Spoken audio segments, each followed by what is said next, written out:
பிள்ளைகள் நமக்கு உயிரானவர்கள், நம்முடைய ஆன்மாவின் ராகங்கள் அவர்கள்தான், நம்முடைய சுவாசமும் அவர்கள்தான். ஆனாலும் முதுமையில் நம் காலில் நாம் நிற்பதற்கு நாம் தயாராக இருக்கிற அளவுதான் அந்த அன்பு இருக்க வேண்டும். அவங்களுக்கு தான் வாழ்கிற வாழ்க்கை அவங்களுக்காகத்தான்.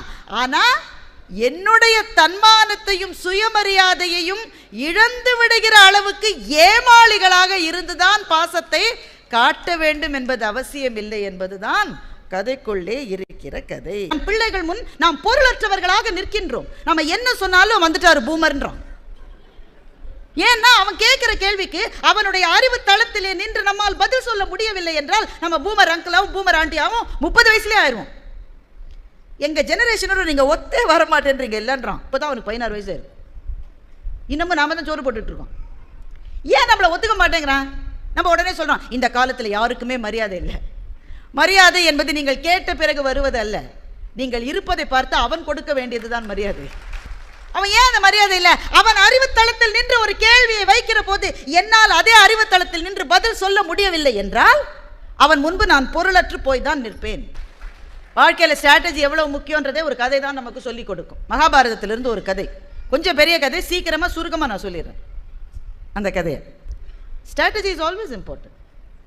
சரியான நேரத்தில் சரியான தெளிவுகளோடு ஸ்ட்ராட்டஜி நமக்கு வந்து வாழ்க்கையில் அது தேவைங்க. அன்பா இருக்கணும், நல்லவங்களா இருக்கணும், பரிவா இருக்கணும், மற்றவங்களுக்கு உதவி செய்யணும், இது எல்லாம் முக்கியம். நம்முடைய வெற்றிகளும் நமக்கு முக்கியம். வாழ்க்கையில் நம்முடைய வெற்றிகள் நமக்கு தேவைதானே. நாம் இருக்கிற இடத்தில் நாம் அடைய வேண்டிய உயரங்களை யாராவது ஒருவர் தடுத்தார் என்று சொன்னால் அதோடு முட்டி மோதி அந்த இடத்தில் போய் நின்று நான் இங்க நிப்பேன் என்று சொல்ல வேண்டியது நமக்கு அவசியமா இல்லையா? அதற்கான ஸ்ட்ராட்டஜியும் கதைக்குள்ளே இருக்கிற கதைகள் நமக்கு சொல்லிக் கொடுத்து கொண்டே இருக்கின்றன. எந்த காலத்தில் ரொம்ப முக்கியமான ஒரு ஸ்ட்ராட்டஜி. சில சமயம் வாழ்க்கையில் பிரிவுகள் வரும். பிரிவு வந்தால் என்ன செய்யணும்? ஓன்னு உட்காந்துட்டு அழணும் இல்லை? இது சின்ன பிள்ளைங்க ஸ்டேட்டஸ் போடுறது, I want to kill myself. என்ன வயசுன்னு பார்த்தா 17 வயசுங்க. அப்பா அம்மாக்கு எப்படி இருக்கும்ல? ஒரு ஆசிரியர் முடி வெட்ட சொன்னார் என்று ஒரு பையன் போய் தற்கொலை பண்ணிட்டான். அந்த ஆசிரியர் இனிமேல் வாழ்க்கையில் வாயை திறப்பாங்க நீங்கள் நினைக்கிறீங்க? வாயை திறக்கும் அது. நீ முடி வாழை வெட்டு மொட்டையாரி என்ன வேணும் செய், படிக்காமல் போ. எனக்கு அப்படி விலகிடுவாங்க இல்லை? அப்பா அம்மாக்கே ஒரு வார்த்தை சொல்ல பயமாக இருக்குல்ல பிள்ளைகளை. மன உளைச்சல். அவங்க சொன்னாங்க ஒரே சம்பவம் 2 பேரிடம் 2 விதமான மாற்றங்களை உருவாக்கியது. பெல்ட்டால் அடித்த பிறகு ஒரு பொண்ணு நம்பியிருக்க அப்பா என் மீது மிகவும் அன்பாக இருக்கிறார். அப்படியும் சில ஏமாந்தவர்கள் இருக்கிறார்கள் இந்த உலகத்தில். அந்த கதைக்குள்ளே இருக்கிற கதை தான் இது. வாழ்க்கையில் பிரிவுகள் வந்தால் எப்படி ஹேண்டில் பண்ணுறதுன்றதை நம்ம பிள்ளைகளுக்கு நாம தான் சொல்லிக் கொடுக்கணும். நமக்கே தெரியாதே நாம் எப்படி சொல்லிக் கொடுக்கறது? பையனுக்கு திருமணம் ஆகிட்டா இந்த அம்மா ஓன்னு அழுவுது. ஏமா பையன் எங்கேயா போறானா? அதே வீட்டில் தான் இருக்க போகிறான். எதுக்கு அழற? என்னதான் இருந்தாலும் அவனுக்குன்னு இன்னொருத்தி வந்துட்டா என்னை இனிமே கவனிப்பானோ மாட்டான். நீ தானே கல்யாணம் பண்ணி வச்ச. ஒரு கட்டத்தில் கொஞ்சம் விலகணுமா இல்லையா? வாழ்க்கையில இருந்து எதுக்கு விலகணும்? எல்லாத்திலிருந்து விலகணும். அப்படி நீ விலகினால்தான் உனக்கு மன நிம்மதி இருக்கும். அது ரிட்டையர்மெண்ட் ஆன உடனே எதுக்குங்க மாலை போட்டு வீட்டுக்கு கொண்டு விடுறாங்க?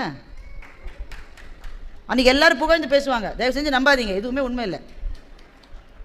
எல்லாரும் பேசி மாலையை போட்டு வீடு மட்டும் கொண்டு விடுவாங்க. எதுக்கு? திரும்பி வந்துட போறாருன்ற ஒரே பயத்தில். நான் இல்லாட்டா இந்த இடத்துல எதுவுமே நடக்காதுன்னு இந்த ஆள் சொல்லிட்டு இருக்காரு. எல்லாம் நல்லா நடக்குது, ஒரு குறையும் இல்லை. அப்போ ஒரு கட்டத்தில் சிலவற்றை பிரிந்து செல்ல வேண்டி இருக்கிறது. முதல்ல நமக்கு அந்த மன தயாரிப்பு வேண்டும். அப்படித்தான் பிரிவுகள் அப்படித்தான் இருக்கும். மகாபாரதம் அதற்கான ஒரு கதையை சொல்லுகிறது. ஒரு சமயம் அர்ஜுனன் பால்குனி என்ற பெயரோடு ஒரு பெண் உருவத்தில் இருந்தான். அவன் பல உருவத்தில் இந்தியா முழுக்க பல இடங்கள்ல இருந்திருக்கான். பால்குனி என்ற பெயரில் ஒரு பெண் உருவத்தில் அவன் இருந்தான், நார்த் ஈஸ்ட் பகுதியில். அந்த இடத்திலே இருந்த மன்னனுக்கு மகன் கிடையாது. அப்போ மகன்கள் ரொம்ப அவசியம்னு அவங்க நினைச்சாங்க அந்த தலைமுறை. அவனுக்கு ஒரு மகள் பிறந்தா. அது மகள்னே வெளியில சொல்லாம எனக்கு மகன் தான் பிறந்தான்னு சொல்லி பொண்ணையே பையன் மாதிரி அலங்கரித்து வளர்த்துட்டு இருந்தான். அவ பேர் சித்ராங்கதா. ஆனால் அந்த பேரை சித்ராங்கதன்னு மாற்றி எனக்கு மகன் தான் இருக்கான், மகளே இல்லைன்னு சொல்லி. அப்போ ஒரு பெண் ஆண் உருவத்தில் இருக்கிறாள் சித்ராங்கதன், ஒரு ஆண் பெண் உருவத்தில் இருக்கிறான் பால்குனி, அது அர்ஜுனன். இவங்க 2 பேரும் சந்திக்கிறாங்க. என்ன நடக்கும்? எல்லா இடத்துலையும் என்ன நடக்குமோ அதான் நடக்கும். 2 பேரும் காதலிக்கிறார்கள். ஒருவருக்கு ஒருவர் தெரிஞ்சிருது. ஓ நீ ஆண் இல்லையா, நீ பெண்ணா? ஓ நீ பெண் இல்லையா, நீ ஆணா? 2 பேரும் திருமணம் செய்து கொள்கிறார்கள். திருமணம் செஞ்சு அவங்களுக்கு பப்ருவாகன் என்ற குழந்தை பிறக்கிறது. குழந்தை பிறந்த பிறகு இவன் பல நாள் பெண் வேஷம் போட்டுட்டானா, இவன் மனதளவில் பெண் மாதிரி ஆயிட்டான். எந்நேரமும் பிள்ளை தூக்கி திரியிறான். அரண்மனையில் எவ்வளவு தாதிகள் இருப்பாங்க, எவ்வளவு வேலையாட்கள் இருப்பாங்க, யார்கிட்டையும் பிள்ளைய கொடுக்க மாட்டான். இவனே இடுப்புல பெண் தூக்குற மாதிரி தூக்கிக்கிட்டு இவனே வச்சிருக்கான் பிள்ளைய. அரண்மனையில் இருக்கிறவங்கள பார்த்து சிரிக்கிற நிலைமை ஆயிடுச்சு. அப்புறம் அஸ்தினாபுரத்துலேருந்து ஓலை வருது, அர்ஜுனா சண்டை வரப்போகிறது, நீ தயாரா என்று ஓலை வருகிறது. அர்ஜுனன் இந்த உலகத்தில் வாழ்வதற்கான பர்பஸே அந்த சண்டை தான், பாக்கி செய்யறதெல்லாம் சைடு வேலை தான். ஓலை வருகிறது, வந்த உடனே மனைவிட்ட போய் சொல்கிறான், ஓலை வந்து விட்டது, நான் ஊருக்கு போனேன். அவள் சிரிக்கிறான். அப்படிதான் சொல்லுவீங்க, வாசல் மட்டும் போய் திரும்பி வந்துடுவீங்க, இந்த பையனை விட்டு உங்களால் இருக்க முடியாது தானே. மாமனார்கிட்ட போய் சொல்கிறான், நான் கிளம்பணும் மாமா, என் மனைவியும் பிள்ளையும் நீங்கள் பத்திரமா பார்த்து. அதெல்லாம் நீங்கள் போக மாட்டீங்க மாப்பிள்ள, பிள்ளையை விட்டு 5 நிமிஷம் இருக்க முடியாத ஆள் எங்கே போகிறீங்க? அரண்மனையில் யார்கிட்ட சொன்னாலும் சிரிக்கிறாங்க. இவராவது பிள்ளை விட்டு போகிறது. கிளம்புகிற நாள் வந்தது. அர்ஜுனனும் அவனுடைய நண்பனும் வாசலில் நிறுத்தப்பட்டிருக்கிற குதிரைகளுக்கு போகிறார்கள். போகிற வழியில் நண்பன் அர்ஜுனனை பார்த்து சொல்கிறான், பார்த்தா நீ வரமாட்டாய், நீ வரமாட்ட, குதிரையில் ஏறுற நேரத்தில் உன் பையன் அப்பா அம்மா போடிடுவ, நீ நான் தான் தனியாக அஸ்தினாபுரத்துக்கு போகிறேன். அர்ஜுனன் பதிலே சொல்லலை. அந்த குதிரைகள் அங்கே நிற்கிறது. அர்ஜுனனுடைய மனைவி பிள்ளை வச்சு சிரிச்சுக்கிட்டே நிற்கிறா. அவங்க அப்பா ஓடி வந்துடுவார், பாரு பார்த்துக்கிட்டே அப்படியே ஓடி ரிட்டர்னில் வராரா இல்லையான்னு மாத்திரம் நீ பாரு. அர்ஜுனன் குதிரையில் ஏறினான். அவனுடைய குதிரையை அப்படி பண்ண உடனே அது கிளம்பி போச்சு. ஒரு முறை கூட திரும்பி பார்க்காமல் அர்ஜுனன் போனான். ஒரு முறை கூட திரும்பி பார்க்கவில்லை. அவனுடைய ஃப்ரெண்டால் அதை தாங்க முடியல. அவன் திரும்பி திரும்பி பார்க்குறான். அந்த அதிர்ச்சியில் உறைந்திருக்கிற அந்த மன்னனும் அர்ஜுனனுடைய மனைவி அந்த சின்ன குழந்தை ஃப்ரெண்டுக்கு அழுக வருது. அப்படி அழகா பார்த்தா, நீ மனுஷனா, நீ மனுஷனாடா, திரும்பி கூட பார்க்காம வரியாடா, எப்படிடா முடியுது? நெஞ்சில போட்டு வளர்த்தியாடா பிள்ளைய 3 வருஷம், திரும்பி கூட பார்க்காம வரியாடா, என்னடா ஆச்சு உனக்கு? அர்ஜுனன் சொன்னான், உறவின் மேன்மையை அறிந்தவர்கள் தான் பிரிவையும் சரியாக செய்ய முடியும் என்று அர்ஜுனன் சொன்னான். ஏன் பிரிவு அவன் தேடி போனதல்ல, ஒரு பர்பஸ் இருக்கு, ஒரு வேலை இருக்கு. அந்த வேலையை செய்யறதுக்கு தான் நீ இருக்கனாக்கா, எங்க அக்கா இல்லாம என்னால இருக்கவே முடியாது, நான் ஒரு நாள் கூட எங்க அம்மா விட்டு இருந்தது இல்லை, எங்க பையனை விட்டு நான் எப்பவுமே இருக்க மாட்டேன். பிரிவுகள் வாழ்க்கையில் கட்டாயம் நேரும். சில தற்காலிகமானவை, சில நிரந்தரமானவை. இங்க இருக்கிற உங்க பிள்ளைகளுக்கு அதை சொல்லுங்க. 13 வயசுல சொல்லுங்க, 14 வயசுல சொல்லுங்க. அது ரொம்ப சின்ன பிள்ளை, அதுக்கு அது ஒண்ணுமே தெரியும். உங்களோட நிறைய தெரியாது. முதல்ல புரிஞ்சுக்கணும், உங்களோட நிறைய தெரியும். இது பாருமா, வயசுன்றது ஒன்று இருக்குது, ஏதாவது ஒன்று வரும். ஆனால் அதில் ஏதோ தப்பாயிருச்சுன்னு வச்சுக்கோங்க, அதற்காக நான் வாழ்க்கையை வெறுக்கிறேன், இந்த உயிரையே வெறுது, அதெல்லாம் தேவையில்லை. இதெல்லாம் வரும் போகும். ஒரு பஸ்ஸு போனால் இன்னொரு பஸ் வருண்டா கண்ணு, ஒரு காதல் போனால் இன்னொரு காதல் வருண்டா கண்ணு. வாழ்க்கை ரொம்ப பெருசு, தப்பு செய்யாத, ஜாக்கிரதையாயிரு. ஒரு வேளை அப்படி ஏதாவது வந்துட்டா இட்ஸ் ஓகே. பிரிவிலே நீ நகர்கிற போது எது நகர வைத்தது அர்ஜுனனே? பர்பஸ். அவனுடைய வாழ்க்கைக்கு என்று ஒரு காரணம் இருக்கிறது. அந்த காரணத்தை நோக்கி நடக்கிற போது உறவுகளும் பிரிவுகளும் மாறி மாறி வரும் என்கின்ற சமநிலை அவன் மனதில் இருந்தது. மனதில் சமநிலை இருக்கிற மனிதர்கள் தான் வாழ்க்கையில் ஜெயிக்கிறார்கள். மகாபாரதம் என்ற பெருங்கதைக்குள் நாம் காணுகின்ற சின்ன சின்ன கதைகள் வாழ்க்கையை வாழ்வதற்கு நமக்கு சொல்லிக் கொடுக்கின்றன. பராசர முனிவன் ஒருத்தர் மகாபாரதத்தில் வர்றார். அவர் ரொம்ப வருஷம் கஷ்டப்பட்டு பராசர மாலான்னு ஒரு நூல் எழுதினார். பட்டாத பாடுபட்டார் அந்த நூலை எழுத. இந்த உலகத்திலே இருக்கிற மிகப்பெரிய புத்திசாலிகளுக்காகவே எழுதப்பட்ட புத்தகம் அது. இந்த புத்தகத்தை எழுதி முடிச்சுட்டு அதை அரங்கேற்றம் பண்ணி இந்த மாதிரி ஒரு அவையில் எல்லாரும் வந்தாங்க, கைதட்டி அவருக்கு மாலையெல்லாம் போட்டாங்க. அன்று இரவு அவருக்கு படு சந்தோஷம், எவ்வளவு பெரிய வேலையை நான் செஞ்சுருக்கேன் அப்படின்னு நினச்சிக்கிட்டு காட்டுக்குள்ளே போகிற. தூக்கம் வரல. வெற்றி கண்ட அன்றைக்கும் தூக்கம் வராது, தோல்வி கண்ட அன்றைக்கும் தூக்கம் வராது மனுஷனுக்கு. ரெண்டும் தூங்க விடாது. அன்றைக்கி வெற்றி, தூக்கம் வரல, காட்டுக்குள்ளே போகிறாரு. அருமையான புல்லாங்குழல் இசை. யாருடா இந்த இடத்துல புல்லாங்குழல் வாசிக்கிறது அப்படின்னு தேடிக்கிட்டே போகிறாரு. அந்த காட்டில் இருக்கிற ஒரு இடைச்சிறுவன், ரொம்ப ஏழை. அவன் அந்த கிளாஸுக்கு போய் காசு கட்டி ஃப்ளூட்டெல்லாம் கற்றுக்கிற அளவுலாம் அவனுக்கு வசதியே கிடையாது. ரொம்ப ரொம்ப ஏழை பையன். அவனா சும்மா அந்த நாணலில் ஒரு புல்லாங்குழல் பண்ணி வாசிக்கிறான். தெய்வீக கானமாக இருக்குது. அந்த மியூசிக் எவ்வளோ நல்லா இருக்குன்னா, அவன் எந்த மரத்தில் சாஞ்சிருந்தானோ அந்த மரத்தினுடைய கிளையே தாழ்ந்து வந்து அந்த பாட்டை கேட்குது. அந்த மரத்தில் இருக்கிற பூக்கள் காலையில் மலர்கிற பூக்கள், ஆனால் இந்த சங்கீதத்தை கேட்டு இரவிலே அந்த பூக்கள் மலர்கின்றன.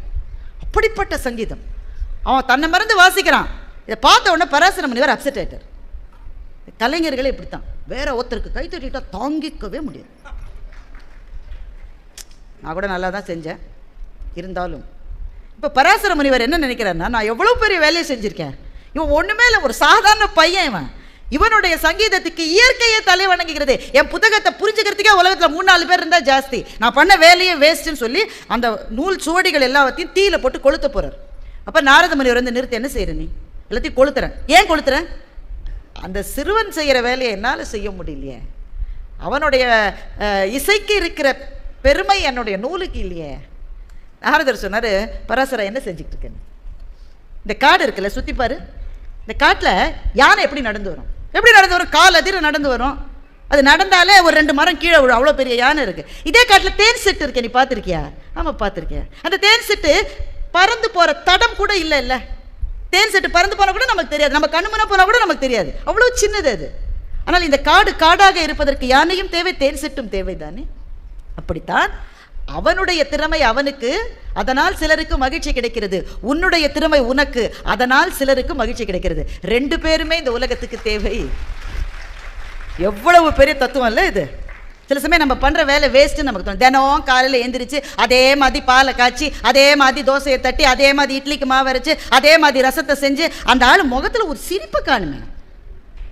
ஃபோனை பார்த்துக்கிட்டே சாப்பிட்டுட்டு போகிறார். இந்த ஃபோனை பார்த்துக்கிட்டே சாப்பிட்றதுன்னு வந்துட்டதுனால ஒரே ஒரு நிமிஷம் அதை பற்றி சொல்லிடுறேன். ஒரு காலம் இருந்தது, முகத்தோடு முகம் பார்த்து நாம் எல்லாம் சாப்பிட்ட காலம். நம்முடைய முகத்தை பார்த்து நம்முடைய இலையில் யாரோ சோறு வைத்த காலம். இலையை பார்த்தல்ல, முகத்தை பார்த்து. எனக்கு போறோம்மா, என்ன போகிறோம், முகத்தில் இன்னும் சோர்வு இருக்கு, இன்னும் ஒரு கரண்டி போடு. இன்னைக்கு யாருமே யார் முகத்தையும் பார்க்கறது இல்லை. அது வருது, பிச்சு பிச்சு தின்னுது, அது போகுது. அப்போதான் டேபிளில் உட்காந்துருக்காரு, அந்த அம்மா பிளேட்டு வைக்குது, 2 இட்லியை வைக்குது, 2 சட்னியை வைக்குது. ஃபோனை பார்த்துக்கிட்டே ஒரு சட்னியை மாத்திரம் சாப்பிட்றாரு. எந்திரிச்ச உடனே, ஏன் இன்னைக்கு கார சட்னியை வைக்கல, கண்ணை திறந்துப்பார், பக்கத்துலேயே இருக்கு, பக்கத்துலேயே வச்சிருக்கு. பையன் உட்காந்துருக்கான், வந்த உடனே அலோன்னு பேசிட்டே வெளில போயிடுவான். இப்போ தான் பிரதம மந்திரி அவரை கூப்பிட்டுருக்காரு, அடுத்தது இந்தியாவுக்கு என்ன செய்யலாம் என்ற முக்கியமான ஆலோசனைக்காக. சாப்பிட்ற ஒரு 10 நிமிஷம் சாப்பாட்டுக்காகவே நாம் இருக்கிற மாதிரி நம்மளால் இருக்க முடியாது. அந்த கதையை அப்படியே விட்டுட்டு இந்த கதைக்கு வரேன். இந்த உலகம், அதற்கு யானையும் தேவை, தேன் சிட்டுக்களும் தேவை. 2ம் இருந்தால்தான் உலகம் சமநிலையில் இருக்கும். என்னதான் இருந்தாலும் யானை மாதிரி நான் இல்லை அப்படின்னு என்னைக்கா ஒரு குருவி நினச்சிருக்கா? என்னதான் இருந்தாலும் குருவி மாதிரி என்னால் பறக்க முடியலன்னு எப்போது மீன் நினச்சிருக்கா?